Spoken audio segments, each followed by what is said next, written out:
রাসূল সাল্লাল্লাহু আলাইহি সাল্লাম বলেন, প্রত্যেক ফরজ নামাজের শেষে কিছু দোয়া আছে, যে ব্যক্তি ওইগুলো পড়ে বা কাজে লাগায় সে কখনো ক্ষতিগ্রস্ত হয় না।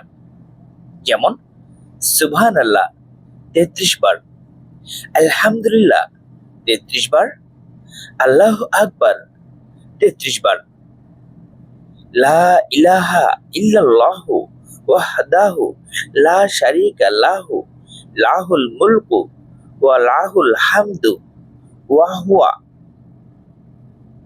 আলা কুল্লি শাইইন কাদির একবার। এগুলো পাঠে গুনাহসমূহ সমুদ্রের ফেনারাশির মতো অসংখ্য হলেও ক্ষমা করে দেওয়া হয়।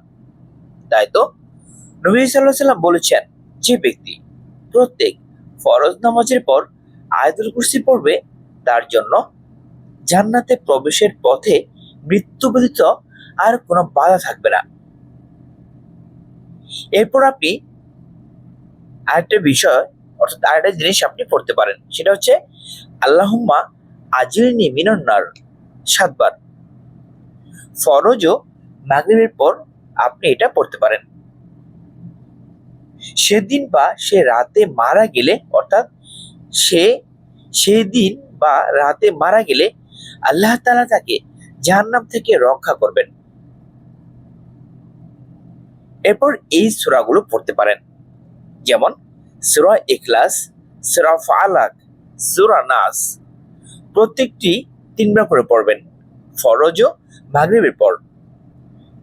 তাই তো নবী সাল্লাল্লাহু আলাইহি সাল্লাম বলেছেন, সকাল সন্ধ্যায় এগুলো পাঠ করলে তোমার আর কিছুরই দরকার হবে না।